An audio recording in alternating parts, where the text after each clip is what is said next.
আমরা খাল খনন কর্মসূচিটি হাতে নিয়েছি।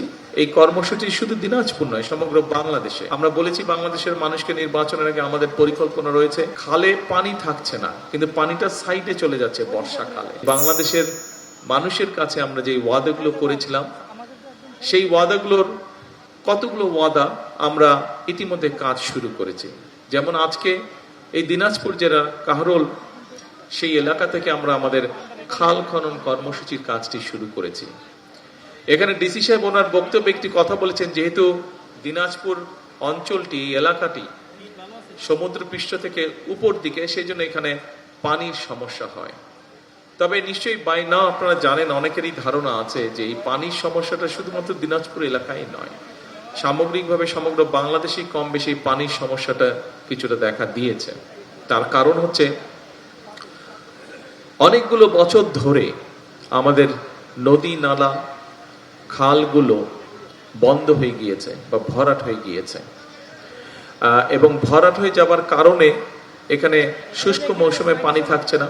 বর্ষা মৌসুমে পানি আসলেও যে পরিমাণ পানি থাকার কথা সে পরিমাণ পানি থাকছে না, এবং একই সাথে বর্ষা মৌসুমে বা হঠাৎ করে উজান থেকে যখন পানি আসছে, তখন খালগুলো এবং নদীগুলো ভরাট হয়ে যাওয়ার কারণে পানিগুলো দুপাশে মানুষের ঘর বাড়ি, ফসল ফলাদি, গবাদি পশু এগুলোকে নষ্ট করছে।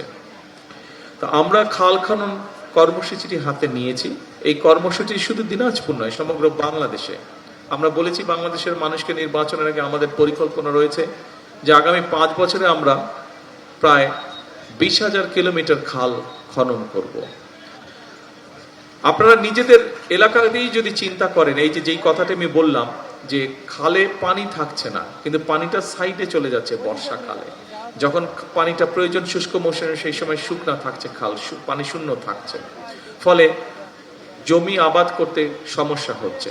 একই সাথে খালে বা নদীতে পানি জমে যাওয়ার কারণে মানুষকে ভূগর্ভস্থ পানির উপরে ডিপেন্ড করতে হচ্ছে, এবং এর ফলে যেটা হচ্ছে ভূগর্ভস্থ পানি নিচে থেকে টানতে টানতে সেখানেও আস্তে আস্তে পানি কমে যাচ্ছে।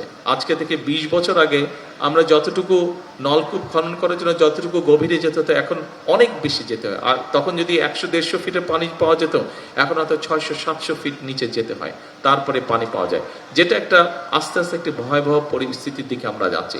সেজন্যই আমরা চাইছি যে খালগুলো যদি আমরা খনন করি, সেখানে যদি ভরা মৌসুমে এবং শুষ্ক মৌসুমে আমরা পানি ধরে রাখতে পারি, তাহলে মানুষ যেমন ব্যবহার করতে পারবে, কৃষিকার্যের জন্য ব্যবহার হবে, এবং আস্তে আস্তে ভূগর্ভস্থ পানিতে রিচার্জ হওয়ার, যেটি শূন্য হয়ে গেছে সেটি রিচার্জ হবে। আরেকটি বড় সমস্যা আছে আর্সেনিক প্রবলেম। ভূগর্ভস্থ পানি আমরা যত টানতে থাকবো, একই সাথে আর্সেনিকের সমস্যা তত বাড়তে থাকবে। আমরা যদি খাল খননের মাধ্যমে, নদীগুলো খনন করার মাধ্যমে আমরা এই পানিগুলোর ধরে রাখতে পারি, তাহলে পানিগুলো আস্তে আস্তে ভূগর্ভস্থ পানি রিচার্জ হতে থাকবে। তখন ভূগর্ভস্থ পানি রিচার্জ হওয়ার যেমন একদিকে হবে, আমাদের ভূগর্ভস্থ পানির রিজার্ভ যেমন আস্তে আস্তে বাড়া শুরু করবে, একই সাথে আমাদের আর্সেনিক সমস্যার সমাধানও কমতে শুরু করবে।